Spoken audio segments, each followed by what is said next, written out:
গল্পটি শুরু হয় বিখ্যাত আমেরিকান কলেজ এমআইটি থেকে। প্রথমেই আমরা অধ্যাপক জেরাল্ডকে দেখতে পাই। আমরা দেখি সে তার গণিত ক্লাসে পড়াচ্ছে। লেকচারের পর সে তার ছাত্রদের বলল, আমি ক্লাসের বাইরের বোর্ডে একটি খুব কঠিন গণিত সমস্যা লিখব, আর যদি তোমাদের কেউ এটি সমাধান করতে পারো তাহলে তার নাম এই কলেজে স্বর্ণাক্ষরে লেখা থাকবে। তিনি তার ছাত্রদের অনুপ্রাণিত করছিলেন এই বলে যে তার কিছু ছাত্র ইতিমধ্যে এই সমস্যা সমাধান করেছে এবং আজ তারা তাদের ক্ষেত্রে শীর্ষে রয়েছে। প্রশ্নটা খুব কঠিন ছিল। এটা দেখে প্রফেসর জেরাল্ড তাদেরকে সেমিস্টারের শেষ পর্যন্ত সময় দিলেন, যাতে তারা সময় নিয়ে এটি সমাধান করতে পারে। লেকচার শেষের পরে তারপর আমরা উইল হান্টিং নামে একজনকে দেখতে পেলাম। সে সেখানে ক্লিনারের কাজ করত। সে অধ্যাপকের লেখা গণিতের সমস্যাটি দেখতে পেল। পরে উইল বাড়ি ফিরে বাথরুমের আয়নায় সমীকরণ সমাধান করতে শুরু করলো। পরের দিন যখন সে সেখানে একা ছিল, সে চকটি তুলে নিল এবং সমস্যার উত্তর বোর্ডে লিখে ফেলল। মাত্র একদিনে সেই সমস্যার সমাধান করে ফেলেছে, আর এটা ছিল বিরাট এক সাফল্য। কাজের পাশাপাশি উইল তার সমস্ত সময় তার বন্ধুদের সাথে আড্ডা দিয়ে কাটাতো। একদিন বেসবল খেলা দেখার সময় উইল স্কুলে একটি ছেলেকে দেখতে পেল। সে তাকে জ্বালাতন করছিল। তাকে দেখে উইল রেগে গেল। সে এবং তার বন্ধুরা ছেলেটির কাছে গেল এবং ঝগড়া শুরু করলো। অবশেষে উইল ছেলেটিকে আঘাত করে প্রতিশোধ। তার বন্ধুরা তাকে পরিস্থিতি আরও খারাপ করা থেকে বিরত রাখে, কিন্তু ততক্ষণে পুলিশ চলে আসে এবং পুলিশ তাকে থামানোর চেষ্টা করলে সে তাদের উপর আক্রমণ করে, যার ফলে তাকে গ্রেপ্তার করা হয়। ইতিমধ্যে প্রফেসর জেরাল্ড জানতে পারলেন যে তার লেখা গণিতের সমস্যাটি সমাধান হয়ে গেছে। তিনি তৎক্ষণাৎ পরীক্ষা করতে গেলেন এবং দেখতে পেলেন যে কেউ সত্যিই তার প্রশ্নের সঠিক সমাধান করে ফেলেছে।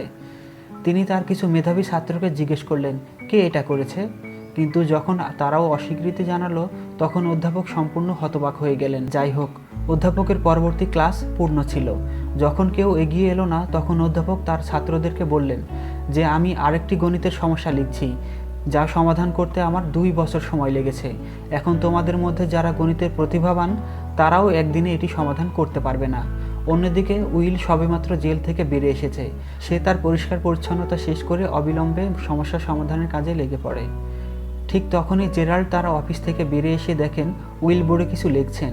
তিনি তাকে থামানোর চেষ্টা করলেন। ভেবেছিলেন তিনি হয়তো বোর্ডটা নষ্ট করছেন। অধ্যাপককে আসতে দেখে তিনি দৌড়ে পালিয়ে গেলেন। পরে যখন অধ্যাপক ফিরে এলেন, তিনি আবিষ্কার করলেন যে উইল আসলেই তার সমস্যার সমাধান করে ফেলেছেন, যে সমস্যার সমাধান করতে তার 2 বছর সময় লেগেছিল। এই লোকটি খুব দ্রুতই সমাধান করে ফেলল। এখন সে বুঝতে পারল যে গোপন গণিত প্রতিভা কে। কাজ শেষে উইল তার বন্ধুদের সাথে দেখা করে এবং কিছু পানীয়র জন্য বারে চলে যায়। সেখানে তারা কিছু সুন্দরী মেয়ে দেখতে পায়। উইলের বন্ধু চাকি তাদের কাছে এসে আর ফ্লার্ট করা শুরু করে। তাদের প্রভাবিত করার জন্য চাকি মিথ্যা বলে, হ্যাঁ আমিও এমআইটিতে পড়ি, আমি একজন প্রতিভাবান মানুষ। ঠিক তখনই একজন লোক বাধা দিয়ে জিজ্ঞেস করলো, তুমি কোন ডিপার্টমেন্টে পড়ো? চাকি উত্তর দিল, ইতিহাস। ছেলেটি জানতো সে মিথ্যা বলছে। সে চাকিকে অপমান করা শুরু করে এবং ইচ্ছাকৃতভাবে তাকে ইতিহাসের বিষয়গুলি নিয়ে প্রশ্ন করতে থাকে। বেচারা চাকি কিছুই জানতো না, তাই সে সম্পূর্ণ নীরব ছিল। তারপর উইল তার বন্ধুর পক্ষে এগিয়ে এলো এবং লোকটির সাথে তর্ক করা শুরু করলো। উইল একবার কিছু পড়লে সে কখনোই তা ভোলে না। তার তথ্য এবং কথা এত স্পষ্ট ছিল যে সে ছেলেটিকে সম্পূর্ণরূপে চুপ করিয়ে দিল। উইল তখন ছেলেটিকে অপমান করে বলল, তুমি ওই বইটা থেকে পড়েছো তাই না? তুমি শুধু একটা রিহার্সেল করা বইয়ের মতো কথা বলছো। সে তাকে উপহাস করে বলল, তুমি এত $1000 খরচ করছো, তবুও যখন মুখস্থ জিনিস বলতে হয় আমি সেগুলো পাবলিক লাইব্রেরিতে শিখেছি। এত কিছুর পর লোকটি সেখান থেকে চলে গেল। পরে স্কাইলার নামে একটি মেয়ে উইলের কাছে এসে তাকে তার ফোন নাম্বার দেয়।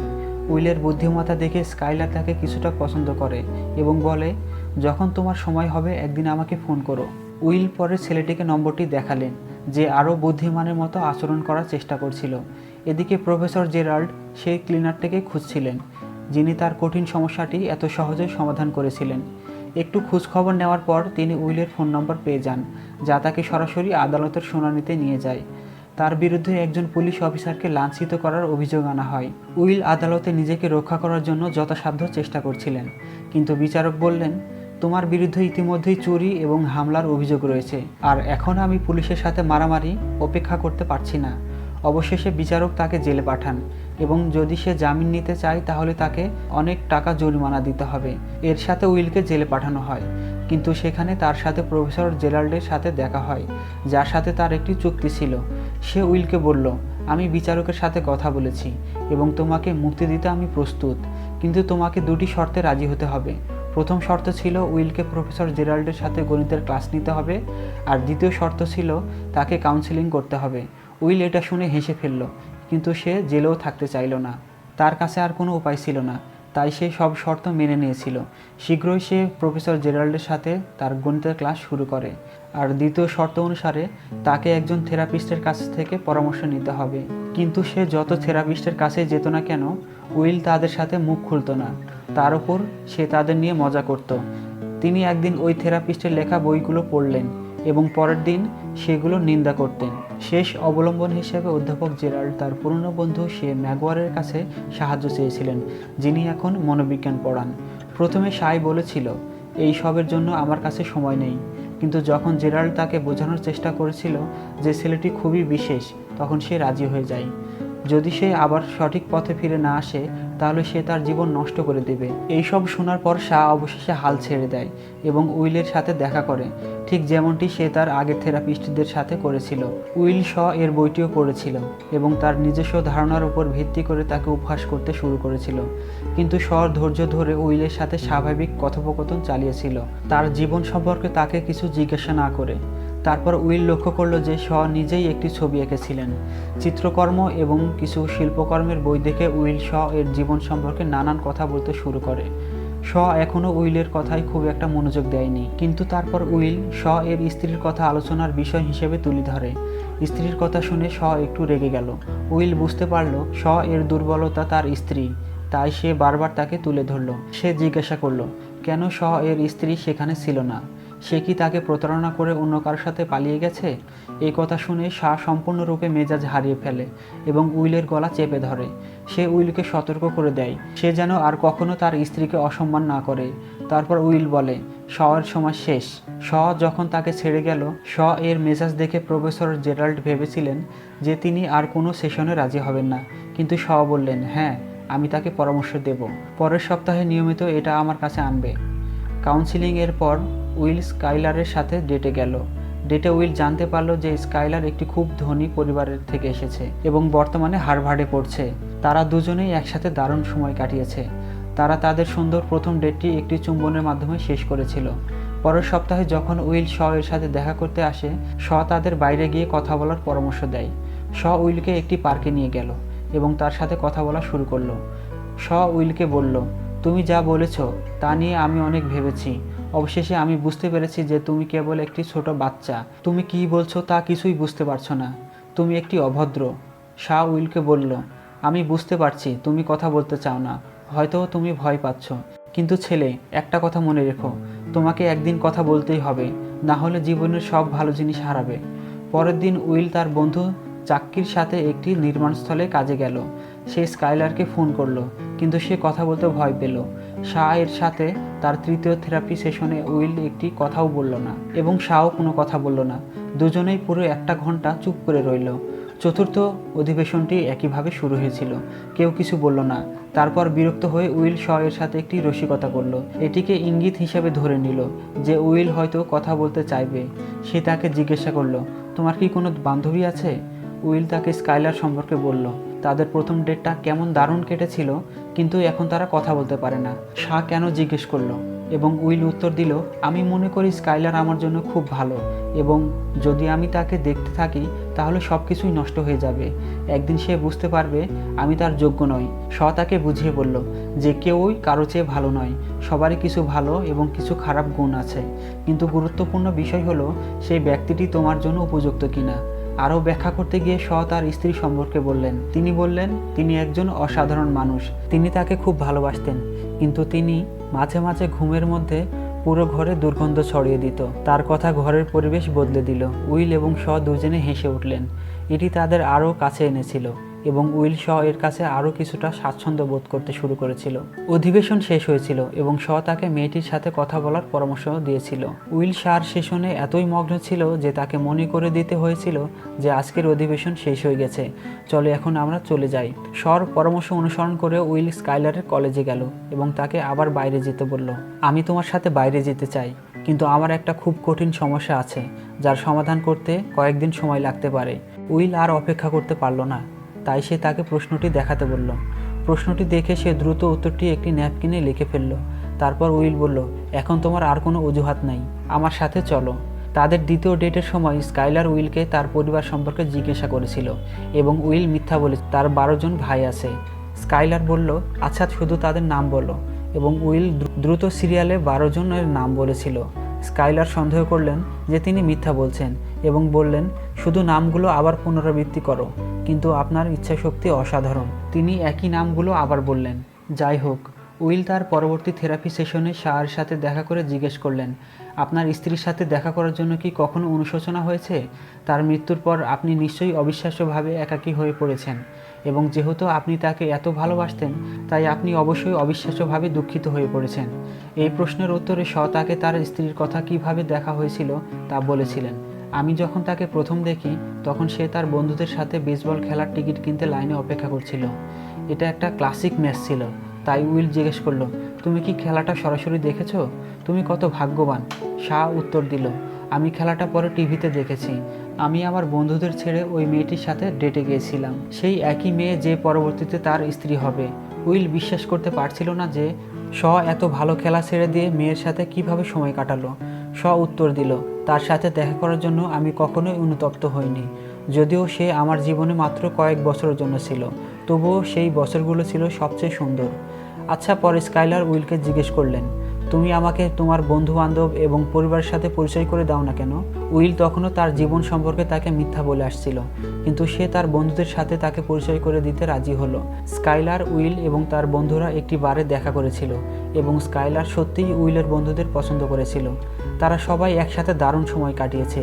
তারপর প্রফেসর জেরাল্ড উইলের অগ্রগতি সম্পর্কে জিজ্ঞাসা করতে এসেছিলেন।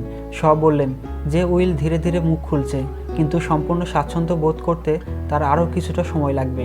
প্রফেসর জেরাল্ড বললেন, আমি উইলের জন্য একটি উচ্চমানের চাকরি খুঁজছি। সে সহজেই ইন্টারভিউতে উত্তীর্ণ হবে। যতক্ষণ না তার মানসিক সমস্যা ঠিক হয়ে যায়, তাহলে গণিতের ক্ষেত্রে নিজের নাম তৈরি করা থেকে তাকে কেউই থামাতে পারবে না। বললেন, তুমি কি ওর বাবা? ওর জীবনের সিদ্ধান্ত নিচ্ছ? ওই ছেলেটাকে যা খুশি করতে দাও, ও একজন প্রতিভাবান। কিন্তু প্রফেসর জেরাল্ড বললেন যে তিনি আর কিছুই করতে পারবেন না। আমি উইলের প্রতিভা নষ্ট হতে দেব না। কিন্তু উইল এই ধরনের চাকরিতে আগ্রহী ছিলেন না, তাই তিনি তার বন্ধু চাকিকে তার জায়গায় ইন্টারভিউতে পাঠালেন। স্কাইলার উইলকে জিজ্ঞাসা করলেন, তুমি কি আমার সাথে ক্যালিফোর্নিয়া আসবে? উইল ঘাবড়ে গেল এবং বলল যে সে তার সাথে যেতে পারবে না। আমার পুরো জীবন এখানেই। স্কাইলার তাকে জিজ্ঞাসা করলেন, আমি জানি তুমি আমাকে ভালোবাসো, তাহলে তুমি আমার কাছে পুরোপুরি আসতে এত ভয় পাচ্ছ কেন? আর তুমি আমাকে কখনোই সত্য বলো না। সে তাকে আরও বলল, আমি জানি তুমি 12 জন ভাই থাকার কথা মিথ্যা বলেছিলে। এই মিথ্যা প্রকাশ্যে আসার পর উইল মেজাজ হারিয়ে ফেলল। সে বলল, তুমি আমার সম্পর্কে কি জানতে চাও? আমি একজন এতিম। আমি জানি না আমার বাবা মা কোথায়। আমি আমার জীবনের বেশিরভাগ সময় এক পরিবার থেকে অন্য পরিবারে ঘুরিয়ে বেরিয়েছি। ছোটবেলায় আমি যে পরিবারে থাকতাম তারা আমাকে মারধর করত। তারা আমাকে কুকুরের মতো মারত। স্কাইলার কাঁদতে কাঁদতে উইলকে বলল, ঠিক আছে, আমি তোমার সাথে আছি। যাই হোক না কেন, আমি তোমার সাথে থাকব। কিন্তু উইল তাকে ধাক্কা দিয়ে দূরে ঠেলে দিল। বলল, আমার কারো সাহায্যের দরকার নেই। উইলের ভয় ছিল যদি সে কাউকে কাছে আসতে দেয় এবং তারপর সেই ব্যক্তি তাকে ছেড়ে চলে যায়, তাহলে সে আর মানিয়ে নিতে পারবে না। স্কাইলার বলল, আমি তোমাকে খুব ভালোবাসি। আমি কখনো তোমাকে ছেড়ে যাব না। কিন্তু উইল মিথ্যা বলে, আমি তোমাকে ভালোবাসি না, এবং চলে গেল। স্কাইলারকে কাঁদতে কাঁদতে তার ঘরে একা রেখে। প্রফেসর জেরাল্ডের অনেক বোঝানোর পর অবশেষে উইল চাকরিতে রাজি হয়। উইল ইন্টারভিউতে গিয়েছিল কিন্তু নেওয়ার চেষ্টা করেনি। এক থেরাপি সেশনে তাকে জিজ্ঞাসা করে যে তার জীবনে কাকে সবচেয়ে বেশি বিশ্বাস করে। উইল উত্তর দিল, আমার বন্ধু চাকি। বলল, হ্যাঁ, আমি বিশ্বাস করি। সে ভাইয়ের মতো বন্ধু।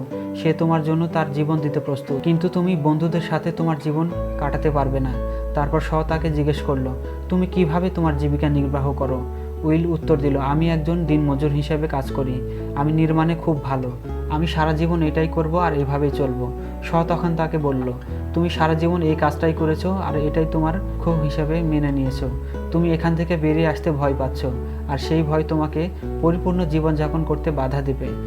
তাকে জেরাল্ড যে চাকরি দিচ্ছেন তা নিতে বলেননি। তিনি উইলকে জিজ্ঞাসা করেছিলেন, তুমি তোমার জীবন নিয়ে কি করতে চাও? উইল মজা করে উত্তর দিয়েছিল, আমি ভেড়া চড়াতে চাই। উইল যে সিরিয়াস নয় তা তিনি নিজেও জানতেন না। তাকে তার অফিস থেকে চলে যেতে বললেন। তিনি বললেন, আমার সময় নষ্ট করতে চাই না। তোমার হাতে সময় থাকা উচিত, আমার নেই। যদি তুমি সৎভাবে উত্তর দিতে না পারো তাহলে চলে যাও। উইল রেগে গেল এবং শকে চিৎকার করতে লাগলো। শ আবার জিজ্ঞাসা করলো সে তার জীবনে কি করতে চায়। উইল আবার চুপ করে রইল। সে কোনো উত্তর দিল না। শ তাকে এখান থেকে চলে যেতে বলল। যাও। স্কাইলার ক্যালিফোর্নিয়া যাওয়ার আগে উইলকে ফোন করে বিদায় জানালো। স্কাইলার শেষবারের মতো বলল, আমি তোমাকে ভালোবাসি। উইল হাসলো, কিন্তু ভয়ের কারণে কোনো উত্তর দিল না। সে এখনও ভেবেছিল শেষ পর্যন্ত এটি হৃদয় বিদারক হবে। পরের দিন চাক্কির সাথে কথা বলার সময় উইল বলল, আমি কোনো চাকরি নেব না এবং এখন স্কাইলারও চলে গেছে। দুই ভাই এখানে নির্মাণ কাজ করব, তারা আরামে থাকবে। এই কথা শুনে চাক্কি তার অনুভূতি প্রকাশ করলো। সে উইলকে বলল, দেখো, আমি 10 বছর পর এখানে তোমার সাথে দেখা করব, কিন্তু 10 বছর পর যদি তুমি এখানে আমার সাথে দেখা না করো তাহলে আমি খুব দুঃখিত হব। চাক্কি বলল, আমার একটা স্বপ্ন আছে। প্রতিদিন সকালে যখন আমি তোমাকে তুলে নিই, আমার হৃদয় ফিসফিস করে বলে, আসলে আজ যদি ওকে এখানে না পেতাম, ও তার জীবনে ভালো কিছু করত। এদিকে প্রফেসর জেরাল্ড উইলকে চাকরিটি নিতে রাজি করাতে হিমশিম খাচ্ছিলেন। শাহ বললেন, আমাদের উইলকে তার জীবনের এত বড় সিদ্ধান্ত নিতে বাধ্য করা উচিত নয়। সে এখনও জানে না সে কি করতে চায়। সে ব্যাখ্যা করলো যে উইল হারানোর ভয় পায়, এই কারণে সে মানুষকে তার কাছে আসতে দেয় না। জেরাল্ড তাতে দ্বিমত পোষণ করেন। তিনি শাহকে বললেন, উইলকে তার জীবন নষ্ট করতে দেবেন না। তুমি কি তাকে তোমার মতো ব্যর্থ করতে চাও? শাহ উত্তর দিল, আমি ব্যর্থ নই, আমি এ জীবন বেছে নিয়েছি। আমি এটা খুব পছন্দ করি, আমি এতে খুশি। আর ঠিক তখনই উইল ভিতরে আসে এবং তাদের কথা শুনতে পায়। প্রফেসর জেরাল্ড থেরাপি শুরু করার জন্য ঘর থেকে বেরিয়ে গেলেন। আজ শয়ের কাছে উইলের দেহের ছবি সম্বলিত একটি ফাইল ছিল, যেখানে তার পালিত বাবার মারধরের চিহ্ন ছিল। উইল জিজ্ঞাসা করলেন, তুমি কি কখনো কোনো শিশুকে এত নির্মমভাবে মারধর করতে দেখেছো? শয়ের ব্যাখ্যা, আমার বাবা একজন নেশাখোর ছিলেন। আমরা যখন ছোট ছিলাম তখন নেশা করার পর সে আমার মা এবং আমাকে মারধর করত। শয়ের গল্প তার নিজের শৈশবের স্মৃতি মনে করিয়ে দেয়। শয়ের মুখোমুখি হয়ে শ উইলকে বলল, তোমার সাথে যা ঘটেছে তা তোমার দোষ ছিল না। উইল সম্মতি জানিয়ে মাথা নাড়ল, কিন্তু শ বারবার বলতে লাগলো, এটা তোমার দোষ ছিল না। অবশেষে উইল বলল, আমি জানি, কিন্তু শ বারবার বলতে লাগলো, এটা তোমার দোষ ছিল না, এটা তোমার দোষ ছিল না, এটা স্বীকার করো। উইলের চোখ অশ্রুতে ভরে উঠল। সে শকে ধাক্কা দিয়ে সরিয়ে দিল। শ আবার বলল, যা ঘটেছে তাতে তোমার দোষ ছিল না। আর এখন অবশেষে উইল ভেঙে পড়ল। সে শকে জড়িয়ে ধরে কেঁদে ফেলল। সে তার অতীতকে পেছনে ফেলে এগিয়ে যাওয়ার জন্য প্রস্তুত ছিল। সে প্রফেসর জেরাল্ড তার জন্য যে চাকরিগুলো রেখেছিলেন তার মধ্যে একটি নিতে যাচ্ছিল। এর সাথে সাথে সে তার শেষ থেরাপি সেশনটি শেষ হয়ে গেল। উইল শকে জিজ্ঞেস করল সে আবার কথা বলতে চায় কিনা। শ উত্তর দিল, তোমার জন্য দরজা সবসময় খোলা। এরপর উইল শকে জড়িয়ে ধরে বিদায় নিল। তার 21তম জন্মদিনে তার বন্ধুরা তাকে একটি গাড়ি উপহার দিয়েছিল। গাড়িটি নতুন ছিল না, কিন্তু উইল উপহারটি পেয়ে খুব খুশি হয়েছিল, কারণ এটি তার সবচেয়ে ভালো বন্ধুদের কাছ থেকে এসেছিল। ইতিমধ্যে অধ্যাপক জেরাল্ড শ এর কাছে গিয়ে তাকে ব্যর্থ বলার জন্য ক্ষমা চেয়েছিলেন। দুই দীর্ঘদিনের হারিয়ে যাওয়া বন্ধু আবার মিলিত হলো এবং শ ঘোষণা করলো সে বিশ্বভ্রমণে যাচ্ছে। আমি এত টাকা আয় করি না, সে বলল। শ যখন জিনিসপত্র গুছিয়ে নিচ্ছিল তখন উইল তার বাড়ির বাইরে এসে দেখতে পেল সে তার ভ্রমণের জন্য প্রস্তুত হচ্ছে। উইল দরজার কাছে গেল, শয়ের ডাকবাক্সে একটি চিঠি ফেলে দিল এবং তারপর চলে গেল। ইতিমধ্যে চাকি উইলকে কাজে নিয়ে যাওয়ার জন্য তার বাড়িতে গেল। সে দরজায় নক করলো, কিন্তু কোনো উত্তর পেল না। সে জানালা দিয়ে বাইরে উকি দিয়ে দেখলো উইল বাড়িতে নেই। চাকি হেসে বুঝতে পারলো উইল তার জীবনে কি করতে চায় তা ঠিক করে ফেলেছে। শ উইলের রেখে যাওয়া চিঠিটি খুঁজে পেল। চিঠিতে উইল লিখেছিল যে সে চাকরি নিচ্ছে না, সে স্কাইলারের সাথে দেখা করতে ক্যালিফোর্নিয়া যাচ্ছে। এটা পড়ে শ হেসে ভিতরে চলে গেল। আর এখানে এই মুভিটি শেষ হয়ে গেল।